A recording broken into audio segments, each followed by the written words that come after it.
और अब आइए आपको बताते हैं कि लॉकडाउन के तीसरे मरहले में किस तरह के कवानीन नाफिज किए गए हैं और कहां कहां छूट दी गई है, किन चीजों का ख्याल रखना चाहिए, पाबंदियों आसानियों के बारे में आपको पूरी तफसीलात। लॉकडाउन का तीसरा मरहला है।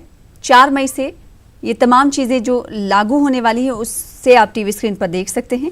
रेड जोन जो होगा इलाका, उसमें शॉपिंग मॉल को छोड़कर ज़रूरी अशिया की सभी दुकानें खुली रहेंगी। शहरी इलाकों में शॉपिंग मॉल, बाजार कॉम्प्लेक्स और गैर ज़रूरी सामानों की दुकानें बंद रहेंगी। तो शहरी इलाकों की सिंगल दुकानें, पड़ोस की दुकानें और रिहायशी कॉम्प्लेक्स की दुकानें खुली रहेंगी। शहरी इलाकों में सभी तामीरी कामों पर पाबंदी रहेगी। थर्ड लॉकडाउन की हम बात कर रहे हैं। जी हाँ, कारों में ड्राइवरों के अलावा पिछली सीट पर सिर्फ 2 लोगों को इजाज़त है। वहीं मोटरसाइकिल या स्कूटी पर किसी को बिठाने की इजाज़त नहीं, यानी जो चला रहा है बस वही स्कूटी का इस्तेमाल या बाइक का इस्तेमाल कर सकता है।